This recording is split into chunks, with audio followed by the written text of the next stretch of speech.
ஒரு வழியா விஐயோட 5G சர்வீஸை வந்து எனேபிள் பண்ணிட்டாங்க அப்படின்னு நினச்சி சந்தோஷப்படுறதா, இல்லை நம்ம ஊருக்கு அது வரலன்னு நினச்சி வருத்தப்படுறதா, இதுவே பெரிய கூத்தா இருக்குது. ஆனால் இப்போ என்ன பஞ்சாயத்துனா, விஐயில் வந்து மற்ற நெட்வொர்க் கம்பேர் பண்ணும்பொழுது 15% வந்து 5G அதாவது பிளான் வந்து விஐ சைடில் கம்மியாக இருக்கும் அப்படிங்கிற மாதிரி சொல்கிறாங்க. ஆனால் இப்போ 5G டவர் வந்து விஐ நீங்கள் கிடச்சின்னா சேம் உங்களுக்கு 4G பிளான் தான் ஒர்க் அவுட் ஆகிட்டு இருக்குது. இன்னும் 5Gக்கு அவங்க தனியாக செப்பரேட் பிளான் எதுவுமே கொண்டு வரல. அளவு தமிழ்நாடு ஃபுல்லாக கொண்டு வந்த பிறகு தான் கண்டிப்பாக வந்து அதுக்கான சேஞ்சஸ் தான் அவங்க சேர்ந்து பண்ணுவாங்க. நம்ம மோஸ்ட்டாக யூஸ் பண்ணுற இன்ஸ்டாகிராம், ஜிபே அண்ட் யூடியூப் மூணுலேயுமே வந்து ஒரு சில சேஞ்சஸ் வந்து கொண்டு வர போகிறாங்க.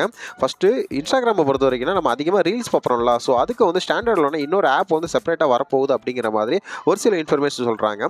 கூகுள் பே சைடு முன்னாலாம் நிறைய கேஷ்பேக் கிடைக்கும், இப்போ கேஷ்பேக்கே கிடைக்கிறதுனால எல்லாரும் என்ன பண்ணுறாங்க, வேற ஒரு ஆப்ஸை வந்து நிறைய கேஷ்பேக் கிடைக்கும் அப்படின்னு எல்லாரும் போகிறாங்களா. ஸோ அது இனிமேல் இருக்காது, அதுலேயுமே உங்களுக்கு ஆசமான உங்களுக்கு கேஷ்பேக் கிடைக்கும் அப்படிங்கிற மாதிரி சொல்லியிருக்காங்க. மெயினாக வந்து இப்போ யூடியூப்பில் என்னென்னா ஒரு வீடியோ பார்க்குறோன்னா அதுக்கே 2-3 ஆட்ஸ் வந்துக்கிட்டே இருக்குது. அது எவ்வளோ ஸ்கிப் பண்ண முடியல. ஆனால் அந்த 2025 எல்லா ஆடுமே வந்து ஸ்கிப் பண்ணுற மாதிரி கொடுக்குறப்ப சொல்கிறாங்க. நீங்கள் ஆட் ஓடும்போதே ஸ்கிப் பண்ண முடியாது, ஜஸ்ட் ஒரு 5 செகண்ட் ப்ளே ஆன பிறகு ஸ்கிப் பண்ணுற மாதிரி ஆப்ஷன் வந்து கண்டிப்பாக இந்த வாட்டி நம்ம எதிர்பார்க்கலாம். 2025 சாம்சங்கோட S25 சீரிஸ் இருக்கலாம். ஸோ அதில் வந்து யூனிக்காக ஒரு மொபைல் லான்ச் ஆகும் அப்படிங்கிற மாதிரி எல்லாரும் எக்ஸ்பெக்ட் பண்ணுறாங்க.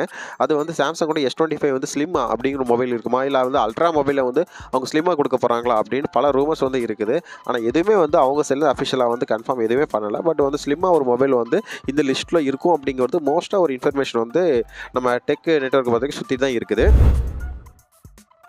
வாட்ஸ்அப்பில் வந்து புதுசாக ஒரு ஆப்ஷனை வந்து எனேபிள் பண்ணியிருக்காங்க. அது யாருமே வந்து நீங்கள் நோட்டீஸ் பண்ணியிருக்க மாட்டீங்க. அது என்ன விஷயம்னா வந்து நம்ம ஃப்ரெண்ட்ஸ் யாருக்காவது நமக்கு வந்து முன்னாடி ஏதாச்சும் ஒரு மெசேஜ் அனுப்பிச்சிருப்பாங்க, நம்ம ரொம்ப நாள் அதை நோட் பண்ணாமல் விட்டுருப்போம்ல. ஸோ அதை ரிமைண்ட் பண்ணுற விதமாக ரிமைண்டர் அப்படிங்கிற ஆப்ஷனை வந்து புதுசாக வந்து வாட்ஸ்அப்பில் வந்து எனேபிள் பண்ணியிருக்காங்க. நீங்கள் வந்து நோட்டிஃபிகேஷன் போய்ட்டு அதை ஆன் பண்ணிட்டு விட்டாலே போதும். செட்டிங்ஸில் போயிட்டு ரொம்ப நாள் நம்ம ஃப்ரெண்ட்ஸ் அனுப்புற மெசேஜ் நம்ம ரீட் பண்ணாமல் இருந்தால் அது நமக்கு கவனக்குறைவாக கூட இருந்திருக்கலாம். அதை வந்து ரிமைண்ட் பண்ணி நமக்கு ஞாபகப்படுத்தும். இந்த அப்டேட் வந்து வாட்ஸ்அப் சைடில் கொடுத்துருக்கிறது ரொம்பவே பெட்டர் தான்.